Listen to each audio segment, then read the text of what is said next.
Good morning student, कैसे हैं आप लोग। आशा करता हूँ अच्छे होंगे, स्वस्थ होंगे और मस्त होंगे। आप लोगों की पढ़ाई अच्छे से चल रही होगी। तो आपको याद होगा पिछले क्लास में हम लोगों ने बहुपद को ख़त्म कर दिया था, सारे एक्सरसाइज को ख़त्म कर दिया था। उसके जितने भी कॉन्सेप्ट थे बहुपद के और शून्यकों को गुणांकों के बीच में संबंध, सब हम लोगों ने डिस्कस कर लिया था। ठीक है, तो आज के सेशन में हम लोग डिस्कस करने वाले हैं अगला चैप्टर, जो है दो चर वाले रैखिक समीकरण के युग्म, दो चर वाले रैखिक समीकरण के युग्म। ठीक है, अब इसके बारे में हम आगे समझते रहेंगे और कोई एक्सरसाइज को बनाते रहेंगे। ठीक है, तो आइए बिना टाइम बर्बाद किए हम अपने टॉपिक को समझते हैं। ठीक है, आपसे एक छोटी सी रिक्वेस्ट रहेगी कि आप वीडियो को क्या करिए, लाइक कीजिए और चैनल को सब्सक्राइब कीजिए ज़्यादा से ज़्यादा, और ज़्यादा से ज़्यादा शेयर कीजिए ताकि अपने छोटे भाई जो भी हैं, अपने सहपाठी दोस्त सबके पास शेयर कीजिए ताकि वो यहाँ से पढ़ सके। ठीक है, यहाँ पे आपका सही से कॉन्सेप्ट आपका बिल्ड हो जाएगा। ठीक है, आगे आइए समझते हैं। दो चर वाले रैखिक समीकरण। देखो, दो चर वाले रैखिक समीकरण का हम इसको पढ़ते क्यों हैं, इसका इस्तेमाल कहाँ है, तो हम एक छोटी सी कहानी के थ्रू आपको समझाते हैं कि ऐसे जनरली इसका हम इस्तेमाल कैसे कैसे जगहों पे कर सकते हैं। तो आइए समझते हैं। मान लीजिए एक तीन दोस्त हैं, मान लीजिए कोई एक फ्रेंड है बी सी, तीन दोस्त हैं। ठीक है, तीनों मार्केट गए और मान लेते हैं ये लोग पेंसिल खरीदे। ठीक है, पेंसिल और रबड़ खरीदे।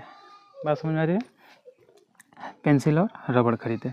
तीनों ने पेंसिल और रबड़ खरीदे। मान लेते हैं पेंसिल का प्राइस मान लेते हैं x और रबड़ का प्राइस कुछ मान लेते हैं, रबड़ का प्राइस y मान लेते हैं। अभी हमको पता नहीं है एग्जैक्ट वैल्यू क्या है इसका, इसी तो वेरिएबल है। ठीक है, चलो तो मान लेते हैं कि ए ने एक पेंसिल खरीद लिया और दो रबड़ खरीद लिया। तो एक पेंसिल का दाम हमने जोड़ लिया और दो रबड़ का दाम, देखो ये रबड़ का दाम है और इसमें 2 का मल्टीप्लाई कर दिया तो 2 रबड़ का दाम हो गया। ठीक है, तो ओवरऑल इसने कितना रुपये दे दिया जी, 30 रुपये मान लीजिए। इसका कुल कितना खर्च हो गया, 30 रुपये खर्च हो गया। ठीक है, बी भी वैसे ही है, मार्केट में गया और इसने क्या खरीद लिया, 2 ठो पेंसिल खरीद लिया, एक रबड़ खरीद लिया और इसने भी 30 रुपये खर्च किया। ठीक है, तो वो सी भी बोला कि हमको भी चाहिए कुछ ना कुछ, तो इसने कहा कि मैं 5 पेंसिल और 5 रबड़ खरीद लेता हूँ। ठीक है, अब मुझे कितना पेमेंट करना पड़ेगा, कितना देना पड़ेगा, अब तब इसको मुझे कितना देना पड़ेगा ये हम कैलकुलेट करेंगे। पहले तो हमको x का वैल्यू चाहिए, तभी तो हम पता कर पाएंगे कि नहीं कैसे कितना रुपया है किसका प्राइस। चलो, तो हम क्या करते हैं जनरली ऐसे क्वेश्चंस में, हम क्या करते हैं किसी एक का वैल्यू बराबर करते हैं, x वाला बराबर करते हैं, चाहे तो y वाला बराबर करते हैं। ठीक है, और घटा लेते हैं। चलो ज़रा, तो हम देख रहे हैं कि यहाँ पे 2y है, यहाँ पे 1y है, तो क्या हम यहाँ से 2 से मल्टीप्लाई कर दें और a में से इसको घटा लेते हैं, तो x minus plus 2y equal to 30। अभी यहाँ से हम क्या करेंगे जी, x और y का मान निकालेंगे ताकि हम बता पाएँ कि सी को कितना रुपये देना पड़ेगा, 5 पेंसिल और 5 रबड़ खरीदने का कितना रुपये पेमेंट करना पड़ेगा। तो ज़रा निकालते हैं। तो इसमें 2 का मल्टीप्लाई कर देंगे तो कितना हो जाएगा जी, 4x प्लस 2y बराबर ये 60 हो जाएगा, क्या 60 हो जाएगा। अब दोनों घटा लेते हैं, घटाने में हम जानते हैं ना, घटाने में चिन्ह को बदल देते हैं, जो यहाँ पे प्लस है तो माइनस हो जाएगा, यहाँ पे प्लस है तो माइनस हो जाएगा, अगर यहाँ पे प्लस है तो माइनस हो जाएगा। बात समझ में आ रही है, माइनस हो जाएगा, चिन्ह बदल जाता है घटाने में। चलो, तो ये दोनों आपस में ख़त्म हो जाएंगे, तो यहाँ से मिल जाएगा -3x। देखो 4 में से 1 निकाल देंगे तो कितना बचेगा, 3 बचेगा। और यहाँ से 30 में से 60 में से 30 निकालेंगे तो कितना हो जाएगा, 30 बच जाएगा। और जो बड़ा रहता है उसका साइन लगाते हैं, ध्यान रखिएगा, जो बड़ा रहता है उसका साइन, 60 बड़ा है ना 30 से, तो इसके आगे वाला साइन क्या है, माइनस है, तो माइनस लगा दिया। ठीक है, और यहाँ पर भी वही कॉन्सेप्ट है, देखो यहाँ पे 4x है यहाँ पे, तो इसके आगे माइनस है और इसके आगे प्लस है, तो कौन सा साइन लगाएंगे, माइनस वाला। ठीक है, माइनस से माइनस खत्म हो जाएगा, तो हमको 3x बराबर 30 मिल जाएगा। तो x बराबर ओवर हम देखें तो 10 रुपये मिल जाएगा, कितना, 30/3 मतलब 10 रुपये। x तो हमको मिल गया 10 रुपये, मतलब पेंसिल का प्राइस हमको पता चल गया। ठीक है, अब ऐसे ही निकाल लेते हैं किसी भी समीकरण में, मान लेते हैं इसी में रख लेते हैं, x का मान रखो, x का मान रख लेते हैं 10 + y बराबर 30। चलो, 10 दूना 20 + y बराबर 30। तो y बराबर हमको क्या मिल गया जी, 30 - 20। y बराबर हमको मिल गया, ओवरऑल देखें तो 10 मिल गया। y का भाई मान मिल गया हमको 10। ठीक, अब हम देख रहे हैं सी को कितना रुपए पेमेंट करना पड़ेगा, कितना रुपए कैसे पता करेंगे। तो यक्स का मान हमको पता है, मान रख देंगे, वाई का भी मान पता है हमको, मान रख देते हैं। देख लेते हैं जरा, तो कितना रुपए देना पड़ेगा, 5 × 10 + 5 × 10 50 हो जाएगा, ये भी 50। बताओ सी को कितना रुपए पेमेंट करना पड़ेगा, 100 रुपये करना पड़ेगा। समझ में आया ना। ऐसे सवालों के लिए हम जनरली 2 चर वाले रैखिक समीकरण के युग्म को हम पढ़ते हैं। ठीक है, तो आइए इनके डेफिनेशन को समझते हैं और आगे की चीज़ों को समझते हैं बारी बारी से, स्टेप बाय स्टेप। ठीक है, तो ऐसी जगहों पे हम इनका इस्तेमाल करते हैं। आगे मिलेंगे सवाल ऐसी इस तरीके से बहुत सारे। ठीक है, तो 2 चर वाले रैखिक समीकरण युग्म पढ़ने से पहले समझ लेते हैं कि 2 चर वाले रैखिक समीकरण किस प्रकार के होते हैं, कैसे दिखते हैं, क्या क्या रहता है उसमें हम देखते हैं पहले। तो हम लिख लेते हैं, पहली हेडिंग आपकी हो जाएगी क्या, 2 चर वाले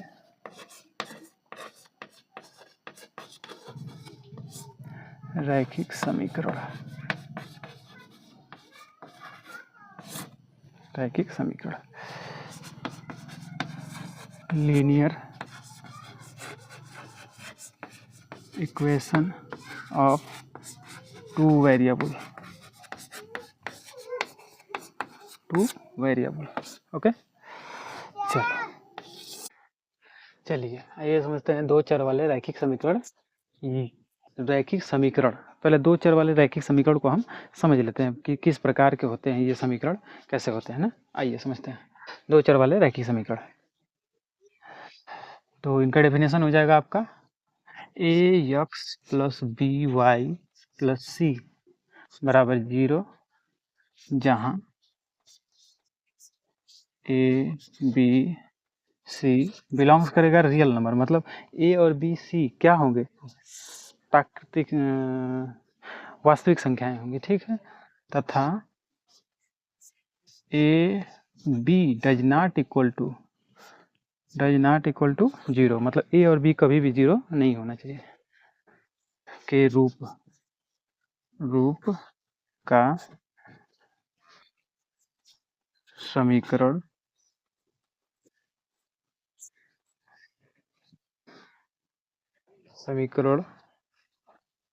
को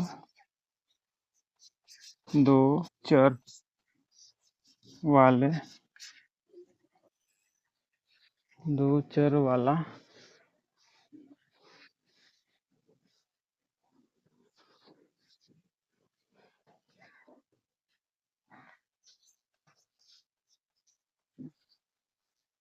रैखिक समीकरण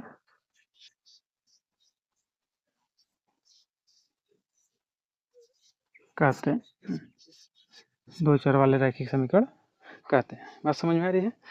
ax by + c = 0, जहाँ a और b क्या है, एक संख्या होगी, 2 4 5 6 जो भी होगा। ठीक है, ये बिलोंग करेगा रियल नंबर से, रियल नंबर में कुछ भी हो सकता है, और a और b कभी भी 0 नहीं होना चाहिए। अच्छा देखो, a और b कभी भी 0 नहीं होना चाहिए। अगर मान लो सपोज डेट a और b 0 हो जाएगा, 0 हो गया, मान लो a और b, a मान लो 0 हो गया, तो यहाँ पे देखो जाए तो a 0 हो गया, मतलब ये a के साथ x 0, a की जगह क्या हो जाएगा 0, x + b y + c = 0। तो यहाँ देख रहे हैं by + c = 0, तो यहाँ तो हम देख रहे हैं कि एक ही हमको चर मिला, एक ही चर मिला ना, लेकिन हम तो पढ़ रहे हैं क्या, 2 चर वाले। 2 चर में क्या होना चाहिए, 2 ठो चर होना चाहिए। यहाँ तो एक ही चर मिल रहा है, x और y ही मिल रहा है। ठीक है, x तो 0 हो गया ओवरऑल, इसलिए a और b कभी भी 0 नहीं होना चाहिए। समझ में आ रहा है ना।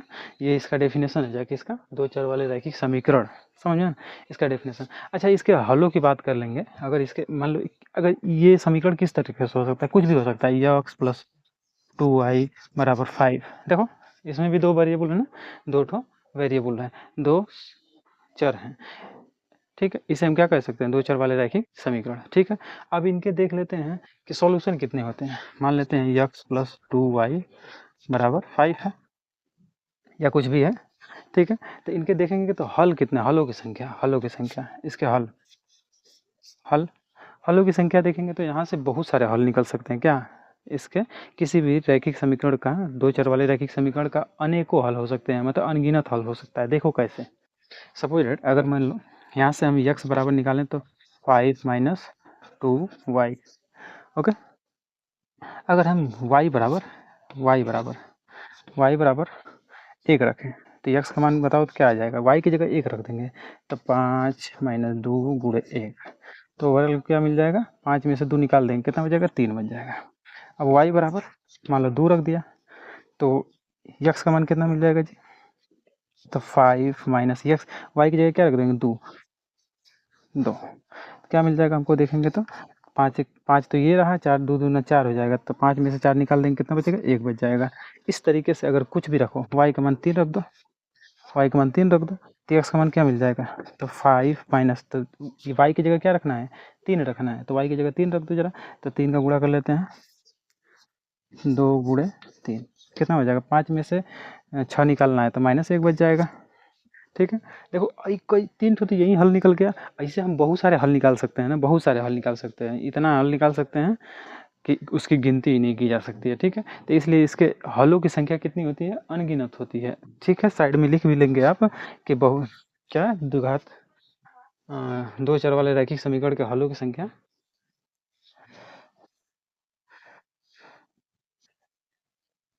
2 चर ले रैखिक समीकरण के हलों की संख्या अनगिनत होती है,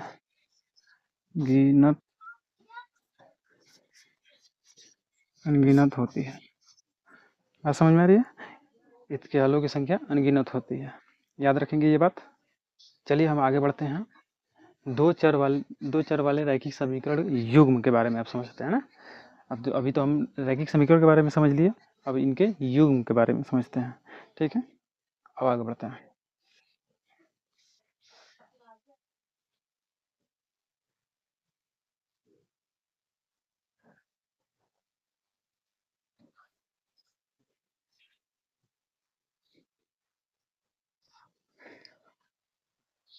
दो चर वाले रैखिक समीकरण पिछले क्लास में आपने पढ़ा था, बस थोड़ा सा मैं मेमोराइज करा दिया आपको। अब वास्तव में पढ़ना है आपको, क्या 10 में पढ़ना है आपको युग्म के बारे में। युग्म मतलब पेयर। ठीक है, पेयर ऑफ, चलिए यहीं पे लिख देते हैं,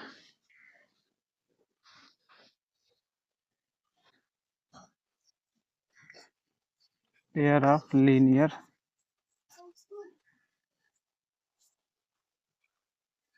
linear equation of 2 variable.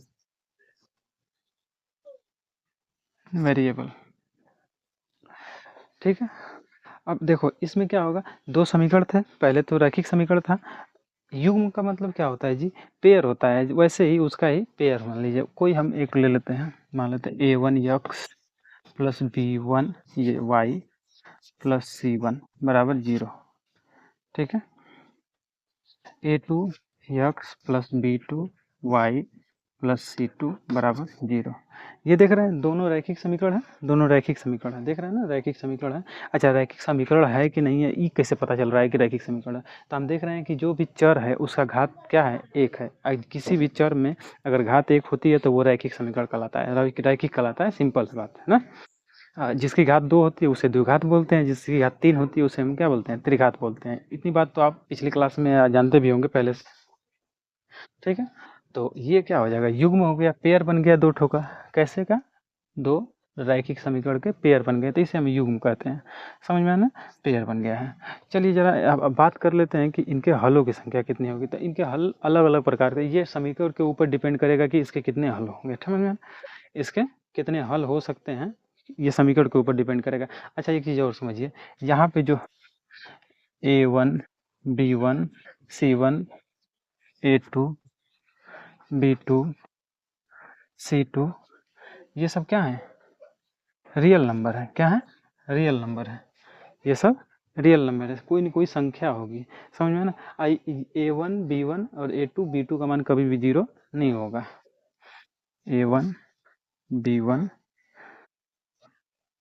a2 b2 कभी भी मान इसका 0 नहीं हो सकता, 0 नहीं होगा। बात समझ में आ रही है ना। अगर मान लो सपोज अगर इनका मान 0 हो जाएगा तो ये 2 चर वाले तो बचेंगे ही नहीं, 2 चर वाला तो होगा ही नहीं, एक ही चर वाला हो जाएगा, इसलिए इनका मान 0 नहीं होना चाहिए। ठीक है। तो आइए आगे बढ़ते हैं इसके।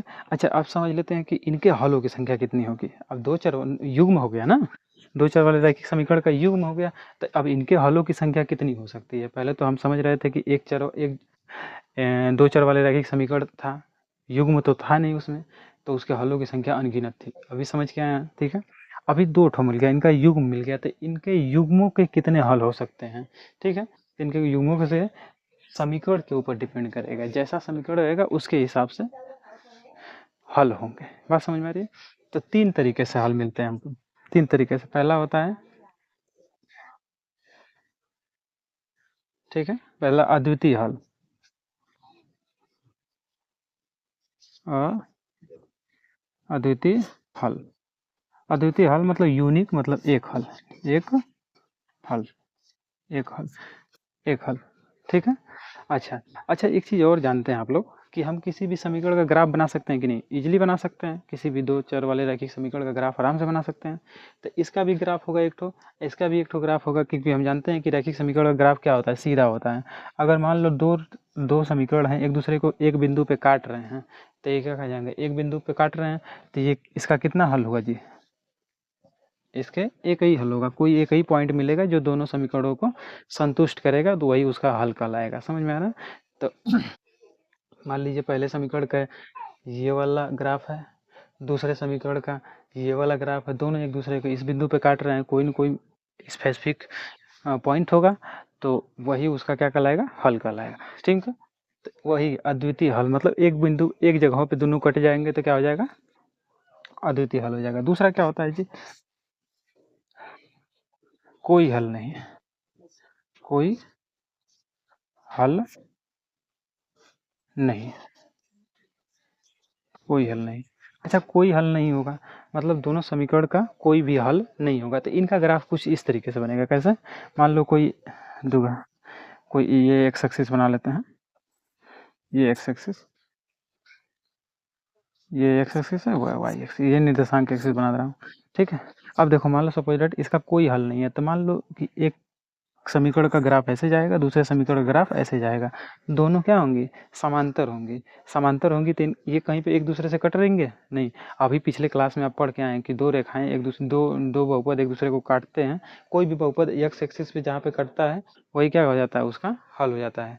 तो यहाँ पे ये समझना है कि 2 चर हैं, 2 चर वाले रैखिक समीकरण है। पहले समीकरण का मान लीजिए ग्राफ ये है और दूसरे का ये है, तो दोनों एक दूसरे को कभी नहीं काटेंगे, एक जगह पे कहीं काटेंगे ही नहीं, किसी जगह पर नहीं काटेंगे, तो इनके कोई हल हो सकते हैं, नहीं हो सकते हैं। समझ में। तो हम ये भी ऐसा भी कर सकते हैं कि जब 2 समीकरण अगर एक दूसरे से समांतर हैं तो उनके कोई हल नहीं हो सकते हैं, या ये भी कह सकते हैं कि जिनके कोई हल नहीं होते हैं उनका ग्राफ कैसा होता है जी, समांतर होता है। ठीक है। अब देख लेते हैं, एक क्या होता है तीसरा, अनेक हल होते हैं, अनेक हल, अनेक हल। अनेक हल में कैसा ग्राफ बनेगा जी, अनेक हल में, अनेक हल में मान लीजिए ये निर्देशांक एक्सिस है, तो अनेक हल में मान लीजिए कोई पहला ग्राफ, पहले समीकरण का ग्राफ ऐसे गया, फिर दूसरे समीकरण का भी ग्राफ इसी पे चला जाए, इसी के ऊपर चला जाए, तो इस बिंदु पे भी मिल रहा है, इस बिंदु पे भी कट रहा है, हर बिंदु पे कट रहा है, तो इसके अनेक हल हो सकते हैं, बहुत सारे हल हो सकते हैं। ठीक है। तो हम ऐसा कर सकते हैं कि जिसके अनेक हल होंगे वो दोनों क्या होंगे, एक ही जगह पे रहेंगे, एक ही पे रहेंगे, संपाती कहलाएंगे। ठीक है। दोनों समीकरण एक दूसरे से संपाती कहलाएंगे। बात समझ में। ऐसे हम बहुत सारे एग्जाम्पल देखेंगे भी आगे। ठीक है। तो 2 चर वाले रैखिक समीकरण युग्म के हलों की संख्या कितनी हो सकती है, 3 तरीके से निकाला जा सकता है। क्या हल,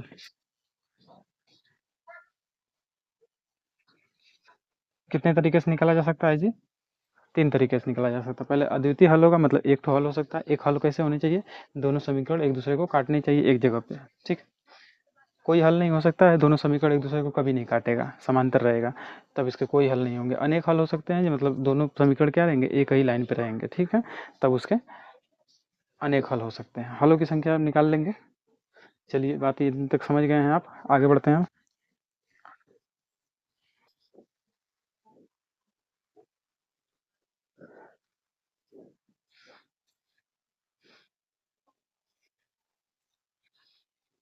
चलिए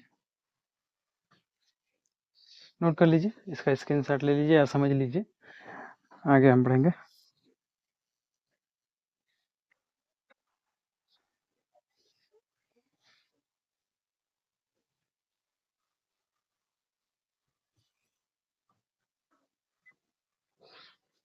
आगे ग्राफ बना करके आपको सब बताया जाएगा, घबराइए नहीं। दो चर वाले रैखिक समीकरण योग, तो हलों की संख्या थोड़ा सा फिर से बता देता हूँ। हलों की संख्या, दो चर वाले रैखिक समीकरण के हलों की संख्या 3 तरीके से निकाला जा सकता है।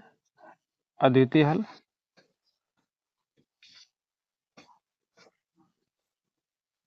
अद्वितीय हल मतलब एक हल, एक हल, चलिए एक हल। एक हल का ग्राफ कैसे बनता है जी? कुछ इस तरीके से बनता है। मान लीजिए कोई दो दो ठो रैखिक समीकरण होगा तो दो ठो तो ग्राफ खींचेंगे, तो ये एक दूसरे को मान लीजिए इस पॉइंट पे काट रहे हैं, तो इनका ये एक्स एक्सिस कर लेते हैं, ये वाई एक्सिस कर लेते हैं, ठीक है। तो इसका ग्राफ इस तरीके से बनेगा। दूसरा का क्या कैसे बनेगा जी? कोई हल नहीं, कोई हल नहीं, कोई हल नहीं होगा तो इसका ग्राफ कैसे बनेगा? देखो ये एक्सिस खींच लेते हैं, ये एक्स एक्सिस है, ये वाई एक्सिस है। चलो अगर कोई हल नहीं है तो एक दूसरे को क्या करेंगे, समांतर जाएंगे, ठीक। अनेक हल के लिए अनेक हल के लिए ये एक्स एक्सिस वही वाई एक्सिस। अनेक हल के लिए दोनों दोनों समीकरण का ग्राफ क्या रहेगा? संपाती रहेगा, एक ही पे दोनों पे रहेगा, ठीक है। एक ही पे दोनों ग्राफ रहेगा, ठीक है। आपको दिखेगा नहीं इसमें, लेकिन एक ही पे दोनों ग्राफ है, ठीक है, एक ही लाइन पे है। समझ में आ रहा है? इसको आप नोट कर लीजिए। पूछता है कि जिसके अनेक हल हैं उसका ग्राफ कैसे बनता है, जिसका कोई हल नहीं है उसका ग्राफ कैसे बनता है, ठीक है। नोट कर लीजिए जरा, इसका स्क्रीनशॉट लीजिए, आगे बढ़ते हैं हम।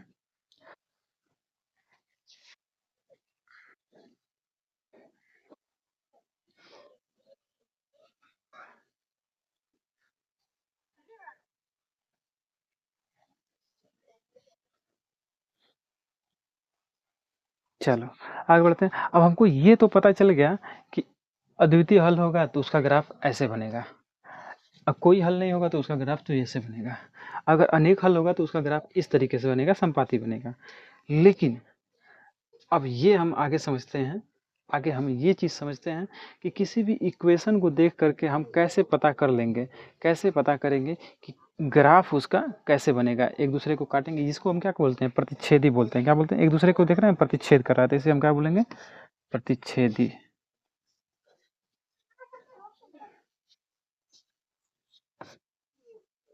प्रतिच्छेदी ग्राफ बोलेंगे। इसको क्या बोलेंगे जी? समांतर बोलेंगे,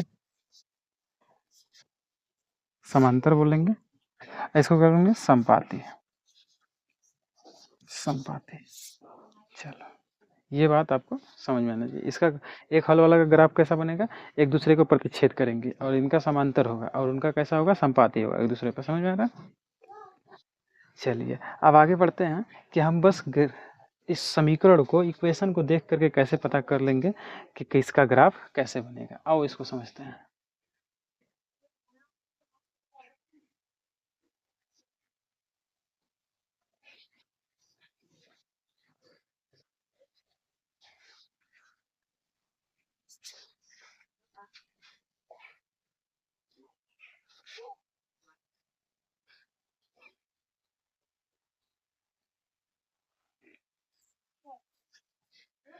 अब हमको सीखना है कि समीकरण को देख करके द्विघात सॉरी रैखिक समीकरण को देख करके, रैखिक समीकरण युग्म को देख करके हम कैसे मालूम कर लेंगे कि किसका ग्राफ कैसे बनेगा, उस समीकरण का ग्राफ कैसे बनेगा।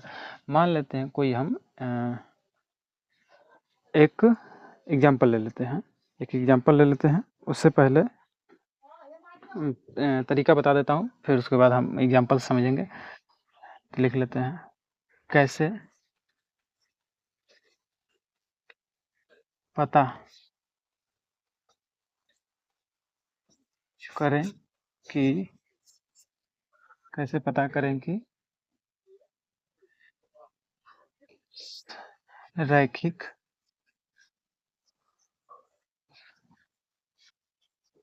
समीकरण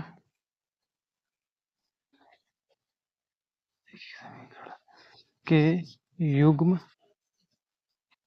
का ग्राफ कैसा होगा। देखो जी, बस इक्वेशन देख करके हम पता कर लेंगे, ठीक है। मान लेते हैं a1 x plus b1 y plus c1 बराबर 0, a2 x plus b2 y plus c2 बराबर 0। ये दो चर वाले रैखिक समीकरण युग्म है दोनों, ठीक है, पेयर है, लीनियर इक्वेशन, ठीक है। देखो, पहला चीज नोट करेंगे, अगर एक आप चार्ट बना लीजिएगा, इसको याद रख लीजिएगा हमेशा के लिए।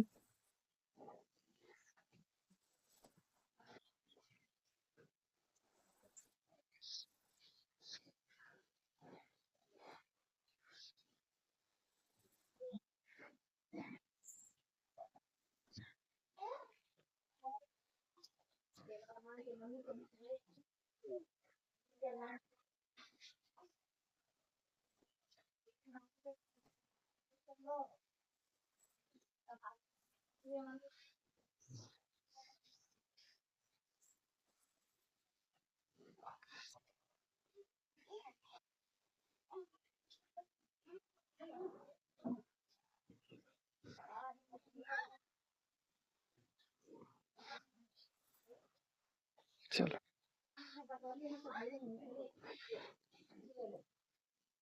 पहला देख लेते हैं। पहला, इनके बीचों का इनके गुणांकों का अनुपात हम निकालेंगे। क्या? उनके गुणांकों के अनुपात को देख करके हम बता देंगे कि किसका ग्राफ कैसा होगा, ठीक है। अगर a1 बटा a2 not equal to b1 बटा b2, ठीक है, तो इसका ग्राफ कैसा बनेगा जी? प्रतिच्छेद करेगा, ठीक है। अद्वितीय हल होंगे, इसके एक ही जगह पे कटेगा, अद्वितीय हल होंगे, अद्वितीय हल या प्रतिच्छेदी रेखाएं,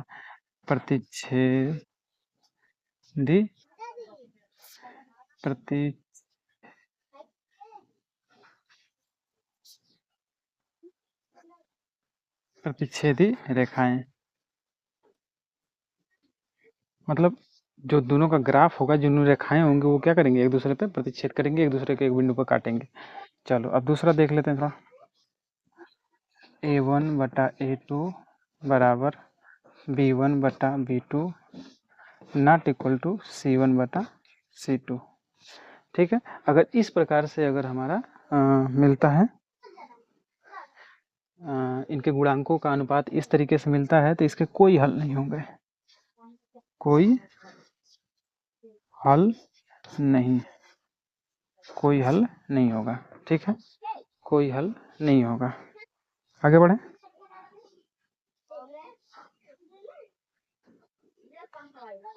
अच्छा, इसको संगत भी बोलते हैं। क्या बोलते हैं? संगत युग्म। याद भी रखिए, थोड़ा थोड़ा सवाल में आएगा युग्म। ये क्या कहलाएगा? असंगत। असंगत, ठीक है, असंगत युग्म। अगर इनका कोई हल नहीं होगा तो इसका ग्राफ कैसा बनेगा जी? अरे समांतर रेखा होगा, रेखाएं, समांतर रेखाएं, ठीक है। अब आ जाते हैं तीसरा पे, a1 बटा a2 बराबर b1 बटा b2 बराबर c1 बटा c2। इस तरीके से अगर इनका अनुपात मिलेगा तो इसके अनेक हल होंगे। कितने होंगे? अनेक हल होगा। इनका ग्राफ कैसा बनेगा जी? संपाती होगा, संपाती रेखाएं, संपाती रेखाएं होंगी। बात समझ में आ रही है? चलिए नोट कर लीजिए इसको ज़रा। ये भी संगत होगा, आश्रित संगत। चलिए नोट कर लीजिए, हम इस पे अब सवाल बनाने वाले हैं, ठीक है? मतलब जो भी आपका रैखिक समीकरण दिया रहेगा, दो ठो युग्म, दोनों का पेयर दिया रहेगा, उनके गुणांकों का अनुपात अगर निकालेंगे, अगर इस तरीके से सेटिस्फाइड होता है तो उसके एक हल होंगे। मतलब उसका एक हल हो जाएगा तो जाहिर सी बात है उसका ग्राफ कैसा बनेगा जी? प्रतिच्छेदी बनेगा, ठीक है? ठीक है। अगर उनका अनुपात निकालेंगे, अगर A1 बटा B1 सॉरी A1 बटा A2 बराबर B1 बटा B2 not equal to C1 बटा C2, इस तरीके से होगा, तब हम क्या कहेंगे? उसके कोई हल नहीं होंगे। अब कुछ उसके कोई हल नहीं होंगे तो उसका ग्राफ कैसा बनेगा जी? जिसका कोई हल नहीं होता उसका ग्राफ बनता है समांतर, उसका ग्राफ समांतर बनेगा, ठीक है? और तीसरा वाला क्या है? A1 बटा A2 बराबर B1 बटा B2 बराबर C1 बटा C2, मतलब तीनों आपस में बराबर रहेगा, तीनों का अनुपात आपस में बराबर रहेगा, तो इसके अनेक हल होंगे। अनेक हल होंगे तो आपको अभी पीछे बताया कि जिसके अनेक हल होंगे वो दोनों रेखाएं एक दूसरे के ऊपर ही रहती हैं, संपाती रहती हैं, समझ में आया ना? तो आगे हम सवाल में समझेंगे, ठीक है? यहाँ तक आप नोट कीजिए। अब आगे बढ़ते हैं हम लोग, ठीक है? इसका स्क्रीनशॉट लीजिए जरा।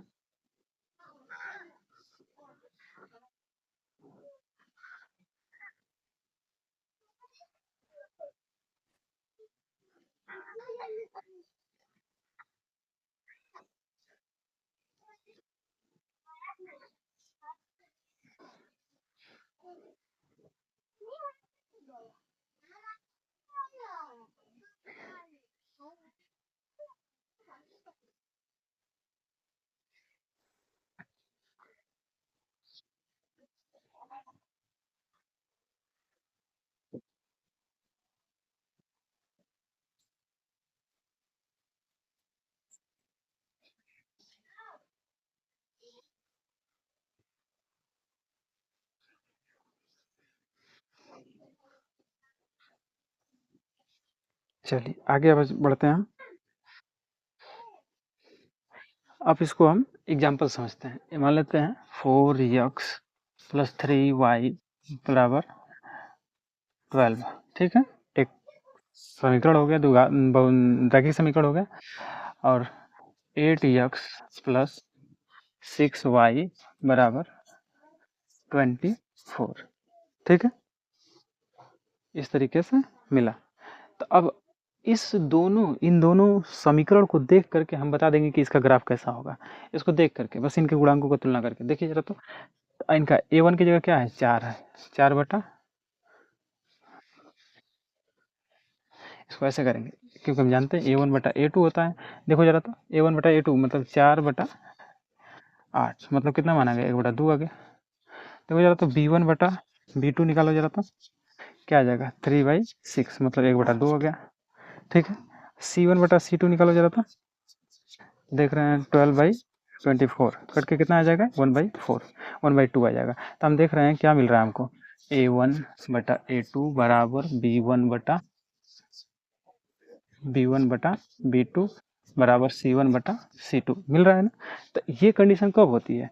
जब दोनों रेखाएं एक दूसरे पे संपाती होते हैं। हम इसका ग्राफ कैसा होगा जी?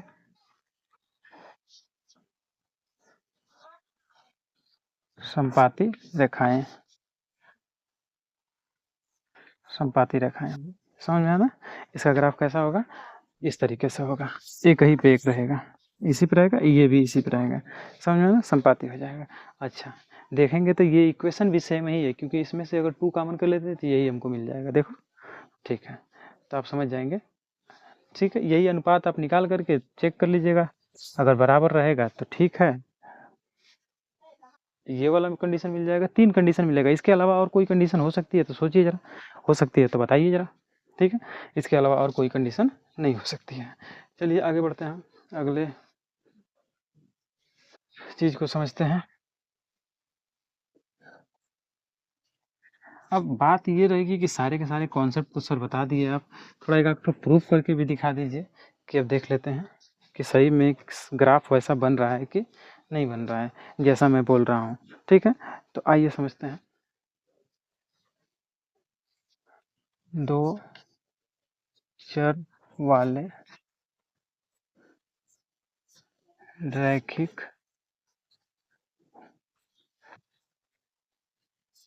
समीकरण का ग्राफ ग्राफ दो चर वाले रैखिक समीकरण का ग्राफ अब देखते हैं। ग्राफ कैसे बनता है इसको भी सीख लेते हैं।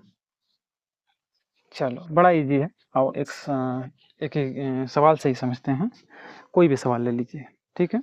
कोई भी हम एक क्वेश्चन ले लेते हैं जो थोड़ा इजी रहे। तो हम क्या कर लेते हैं, x प्लस 2y बराबर 5 ले लें या 4 ले लेते हैं, कुछ भी आप ले सकते हैं। 5 लेंगे तो अच्छा 4 ले लेते हैं, थोड़ा इजी रहेगा। चलो हम इनका ग्राफ बनाना सीखते हैं। तो हम जानते हैं कि इसमें एक स्वतंत्र राशि लेते हैं, एक परतंत्र राशि, मतलब दोनों भी वेरिएबल हैं। इसमें एक ठो को स्वतंत्र लेंगे, अपने तरीके से अपने हिसाब से मानेंगे, और दूसरा ऑटोमेटिक निकल के आएगा, ठीक है। तो यहाँ से देख रहे हैं यक्स बराबर अगर हम ले लेंगे तो यहाँ से मिल जाएगा 4 - 2y, ठीक है। अब निकालते हैं।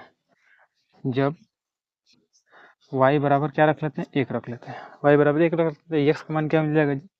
देखो कभी भी ग्राफ बनाने के लिए कम से कम 3 पॉइंट ढूंढिए, कम से कम 3 पॉइंट ढूंढिए।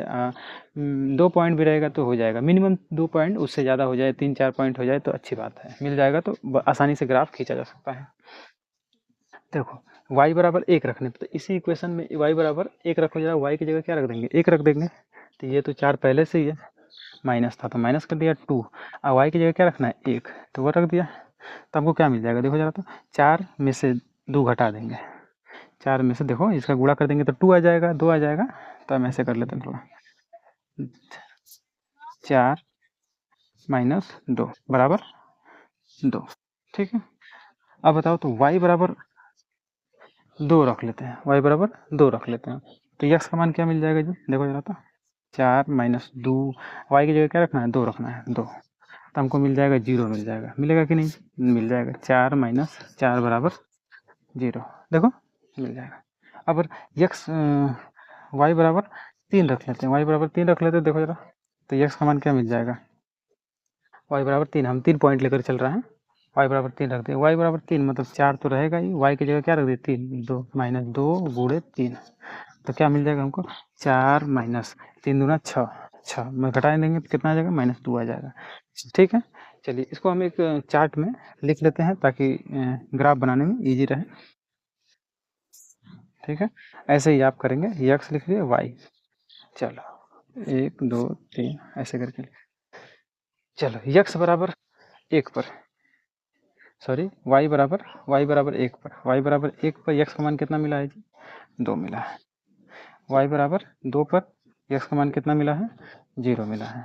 y बराबर 3 पर x का मान मिलता है -2, ठीक है। आगे भी कर सकते हैं आप। चलिए अब इसी को देख करके हम ग्राफ बना लेते हैं। आओ देखते हैं ग्राफ कैसे बनता है। एक हम निर्देशांक अक्ष खींचेंगे, ठीक है। समान दूरियां पे हम जब भी आप ग्राफ बनाएंगे तो आपको एक चार्ट पेपर मिलेगा, ग्राफ पेपर, उस पे समान दूरियां पे समान खाने बने रहते हैं, ठीक है। बराबर बराबर दूरी पे एक एक खाना बना रहता है, उस पे आप ग्राफ पेपर पे आप खींचेंगे तो इजीली एकदम सही से खिंचाएगा, ठीक है। तो हम समान समान दूरी पे खींच लेते हैं एक एक पॉइंट।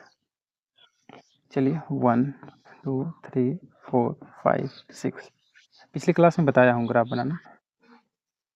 तो 1 2 3 4 5, चलो 5 तक रख लेते हैं क्योंकि बड़ा नंबर नहीं है। माइनस में भी कुछ रख लेते हैं 1 2 तक, -1 -2 -3, इधर -1 -2 -3, ठीक है। अब आओ ग्राफ खींचते हैं। तो यक्स बराबर 2 पर यक्स का 2, यक्स बराबर 2, तो वाई का मान कितना मिल रहा है 1, यक्स का मान 2, वाई का मान 1, मतलब ये वाला पॉइंट मिला, इसका नाम क्या है, यक्स का मान 2 और वाई का मान 1। चलो एक पॉइंट हमको मिल गया ये वाला। फिर यक्स का मान 0, यक्स का मान 0 और वाई का मान 2, और यक्स का मान 0 और वाई का मान 2, मतलब एक पॉइंट ये मिल जाएगा हमको, क्या मिलेगा इसका नाम, 0 और 2 पॉइंट मिल गया हमको। चलो यहाँ से देखेंगे तो यक्स का मान -2, यक्स का मान -2 और वाई का मान 3, तो एक पॉइंट हमको कहाँ मिल जाएगा, इसके ऊपर ऐसे ऐसे जाएंगे तो यहाँ पे एक पॉइंट यहाँ पे मिलेगा, कुछ इस तरीके से मिलेगा। क्या नाम है इसका, -2 और 3, कुछ इस तरीके से मिलेगा, ठीक है। इन सबको मिलाइए, इन सबको मिलाएंगे, मिला दिया हम, मिला देते हैं, मिला दिया। ये किसका ग्राफ है, ये किसका ग्राफ है, इस समीकरण का ग्राफ है क्या, x प्लस 2y-4 का ग्राफ है। ठीक है, तो ग्राफ बनाना आप सीख लेंगे, इजीली बना लेंगे, कोई दिक्कत नहीं है। अभी मैं आपको ग्राफ बनाना सिखा रहा हूँ, ठीक है।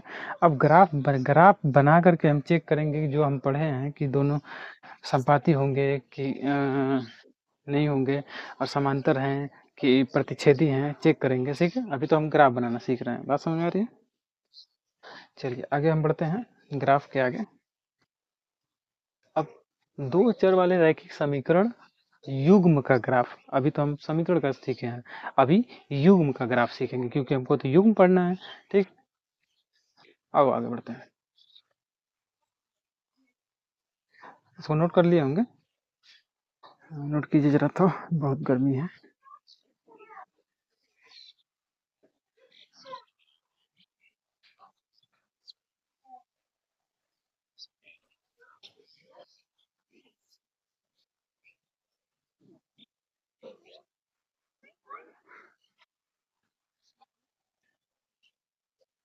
चलिए आइए जरा, तो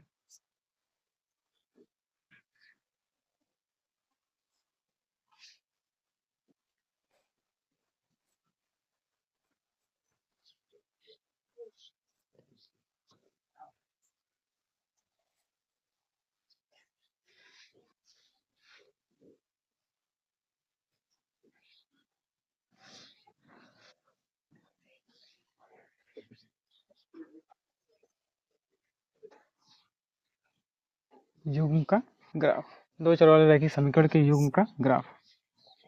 मान लेते हैं दो चर वाले रैखिक समीकरण कोई भी ले लेते हैं, दो ठो समीकरण ले लेते हैं, चलो ले लेते हैं। एक ठो ले लेता है x+2y बराबर 3 और 2x+y बराबर 3। इस तरीके से मैंने एक दो समीकरण ले लिए, दो रैखिक समीकरण ले लिए, ठीक है। अब इनको हल करते हैं।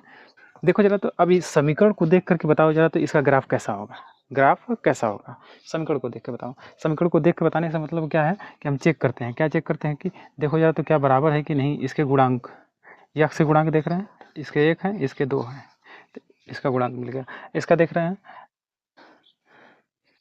a1/a2, मान निकालो जरा, तो कितना आएगा 1/2, ठीक है। अब देखो तो b1/b2, b1/b2 का मान देखेंगे तो 2/1।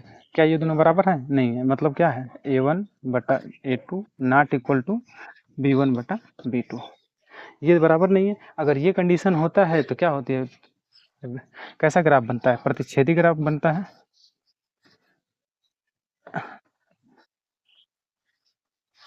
दोनों रेखाएं प्रतिच्छेदी रेखाएं होती है ना, ऐसा ग्राफ बनता है, मतलब एक दूसरे को रेखाएं काटेंगे, दोनों समीकरण एक दूसरे को काटेंगे। मतलब इसके कितने हल हो सकते हैं, एक हल हो सकते हैं। आओ चेक करते हैं कि सच में एक ही हल है कि नहीं, ठीक है। आओ, इतनी बात तो आप बस देखते देखते ये समीकरण को देख करके आप ये निकाल करके आप चेक कर सकते हैं कि नहीं, इसके कितने, कैसा ग्राफ बनेगा, कितने हल हो सकते हैं, ये आप निकाल लेंगे, ठीक है।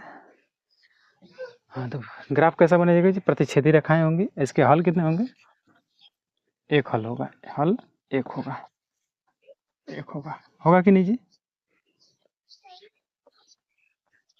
होगा, बात समझ में आ रही है। चलो आओ जरा, तो आगे हम चेक करते हैं कि सच में इसके एक ही हल हैं, चेक करें जरा, तो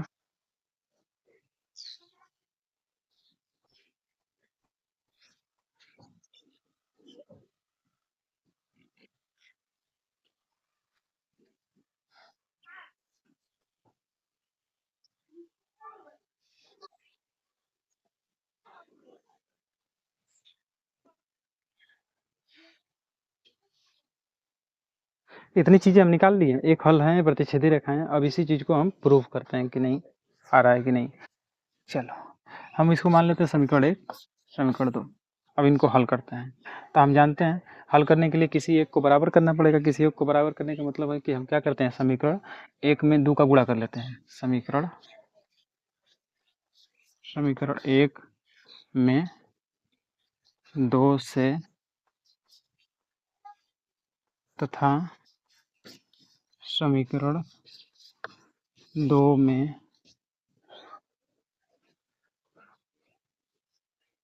सॉरी 2 से गुणा करके समीकरण 2 को घटाने पर अब करते हैं, इसमें गुणा कर लेते हैं 2x + 4y बराबर 6, क्योंकि 2 से गुणा करेंगे 2 जाएगा, सही 4 हो जाएगा, अच्छा हो जाएगा। चलिए इसमें करिए, घटाइए जरा, तो 2x + y बराबर 3 घटा लेते हैं। घटाने के लिए चिन्ह बदलते हैं, ये कट जाएगा, तो यहाँ से मिल जाएगा 3 + 3y बराबर यहाँ से मिल जाएगा 3। तो y का मान यहाँ से निकालेंगे तो 3/3 मतलब कितना आ जाएगा 1, y का मान 1। अब यहाँ से किसी भी समीकरण 1 में y बराबर 1 रखने पर, किसी भी समीकरण में रख सकते हैं, 1 में चाहे 2 में रख सकते हैं। चलिए समीकरण 1 क्या है जी, x + 2 y की जगह क्या रखना है, 1 रखना है, 1 बराबर 3। चलो बताओ जरा, तो x + 2 बराबर 3, तो यहाँ से x का मान क्या मिल जाएगा हमको, 3 - 2 बराबर x का मान यहाँ से 1 मिल गया। ठीक है, y का मान क्या मिला है, 1। देख रहे हैं, दोनों समीकरण का हल क्या मिला है, x बराबर 1 और y बराबर 1। ठीक है, मतलब दोनों का हल 1 मिला। ठीक है, मतलब ऐसा एक बिंदु होगा जो दोनों रेखाएं एक दूसरे को काटेंगी, वो कहाँ पे कटेंगी, वो y एक्सिस पे 1 है और x एक्सिस पे 1 पे, उसी जगह पे कटेंगे, मतलब इसके एक ही हल होंगे। ठीक है, अब आगे बढ़ते हैं, इसका ग्राफ देख लेते हैं थोड़ा सा। अब ग्राफ बनाने के लिए हम क्या करेंगे जी, यहाँ से पहले समीकरण का ग्राफ देखेंगे। पहले समीकरण का ग्राफ देख लें, x + 2y बराबर 3। तो हमको पता है ग्राफ बनाने के लिए सबसे पहले तो हम क्या करते हैं, 3 ठो पॉइंट निकालते हैं। मान लो 2 ठो पॉइंट निकालते हैं, तो यहाँ से देखो x बराबर 3 - 2y। ठीक है, तो यहाँ से ये y बराबर 1 ले लो, तो x का मान क्या मिल जाएगा मुझे, 3 - 2 बराबर 1। y बराबर 2 ले लो, y बराबर 2 ले लेते हैं, तो x का मान क्या मिल जाएगा, तो 3 - 4 कितना मिल जाएगा, -1। चलो 2 ही पॉइंट ले लेते हैं। ठीक है, और दूसरा लेते हैं x, दूसरा वाला समीकरण क्या है उसका भी निकाल लेते हैं। पहले इसका बना लेते हैं चार्ट, इसका चार्ट हम बना लेते हैं, ये x ये y। चलो x बराबर y बराबर 1 पर, y बराबर 1 पर x का मान कितना मिला है, 1। y बराबर 2 पर x का मान कितना मिला है, -1। 2 पॉइंट ले लेते हैं, वैसे भी निकाल लेंगे। अब दूसरा समीकरण इसका निकाल लेते हैं थोड़ा, 2x + y बराबर 3। ठीक है, तो देखो यहाँ से हम निकालेंगे, तो y बराबर निकाल लेते हैं, y बराबर 3 - 2x। तो यहाँ पे x बराबर अगर 1 लेते हैं, तो y बराबर क्या मिल जाएगा, 3 - 2 बराबर 1। x बराबर अगर 2 ले लेते हैं, तो y बराबर क्या मिल जाएगा, 3 - 4 बराबर -1। ठीक है, इसका भी हम चार्ट बना लेते हैं, x y, x का मान 1 लेने पर y का मान कितना आया है, 1 आया है। x का मान 2 लेने पर y का मान -1 आया है। ठीक है, अब इनका हम ग्राफ देख लेते हैं। देखो जरा, तो क्या सही में प्रतिच्छेदी बन रहा है कि नहीं, नीचे दिख रहा होगा आपको। ठीक है, यहाँ तक आपको दिख रहा होगा, ये x एक्सिस होता है, ये y एक्सिस, बराबर बराबर दूरियां पे हम बांट देते हैं, 1 2 3 4, इधर भी 1 2 3, इधर भी -1 -2, इधर -1 -2 -3। ठीक है, इधर x डैश, ये y डैश। चलिए ये ग्राफ बनाते हैं जरा, तो चलो पहला वाला समीकरण ग्राफ बना लेते हैं क्या, x बराबर 1 y बराबर 1, मतलब एक पॉइंट कहाँ मिल जाएगा, ये मिल जाएगा। दूसरा वाला x बराबर 2 है, x बराबर -1, x बराबर -1, y बराबर 2, मतलब कहाँ मिल जाएगा, यहाँ मिल जाएगा। कुछ इस तरीके से ग्राफ मिलेगा।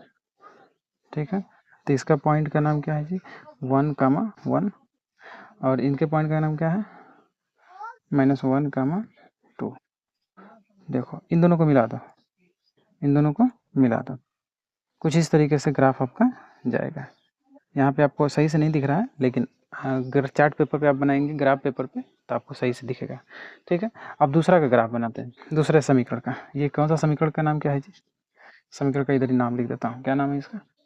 x + 2y = 3 का ये ग्राफ है। दूसरा का देख लेते हैं, x = 1 और y = 1, x = 1 और y = 1 पॉइंट ये मिल जाएगा। ठीक है, और दूसरा x = 2 और x = 2 और y = -1, कहाँ मिल जाएगा? y = -1, यहाँ मिल जाएगा। ठीक है, तो हम देखेंगे ग्राफ कुछ इस तरीके से बनेगा, कुछ इस तरीके से बनेगा। ये समीकरण का क्या नाम है? 2x + y = 3। दोनों का हम देखें तो दोनों ग्राफ देख रहे हैं, दोनों समीकरण एक दूसरे को कहाँ काट रहे हैं, किस बिंदु पे काट रहे हैं? एक एक पे काट रहे हैं। देखो x का मान भी 1 और y का मान भी 1, मतलब दोनों एक ही जगह पे काट रहे हैं, वही उसका हल होता है। जहाँ पे काटेंगे वहीं पे एक दूसरे का हल होगा। ठीक है, तो यहाँ देख रहे हैं हल कितना होगा? 1 होगा। और यहाँ पर भी हम हल निकाले थे, कितने हुए थे? हल 1 हुए थे। और ये कैसी रेखाएं हैं देखो जरा, तो एक दूसरे को काट रही हैं, तो इसलिए ये प्रतिच्छेदी रेखाएं हैं। एकदम सिंपल है। ठीक है, एक एग्जाम्पल से हम समझ लिए, आगे भी एग्जाम्पल से हम समझते रहेंगे। ठीक है, तो इसको नोट कर लीजिए, सवाल थी ये, अच्छे से नोट कीजिए,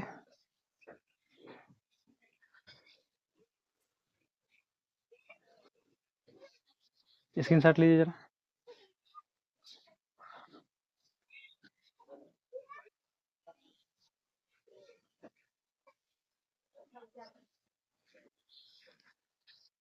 ठीक है, तो फिलहाल आज के सेशन में बस इतना ही रहने देते हैं। आगे हम पढ़ेंगे, उसके आगे जस्ट इसके आगे हम पढ़ेंगे अगली वीडियो में। ठीक है, तब तक के लिए आपसे रिक्वेस्ट है, आप वीडियो को लाइक कीजिए और चैनल को सब्सक्राइब कीजिए और ज़्यादा से ज़्यादा लोगों तक शेयर कीजिए, ताकि हमारे वीडियोज़ सभी तक पहुंच सके और सब अपने सवाल को बना सकें या चीज़ों को समझ सकें, इसको पढ़ सकें। क्योंकि बोर्ड है ना, बोर्ड के लिए तैयारी उनकी अच्छे से प्रिपेयर हो पाए। ठीक है, तो आज के लिए रहने देते हैं इतना ही, मिलेंगे अगली वीडियो में, तब तक के लिए नमस्कार। और हंसते रहिए, मुस्कुराते रहिए। ठीक है, बाय बाय।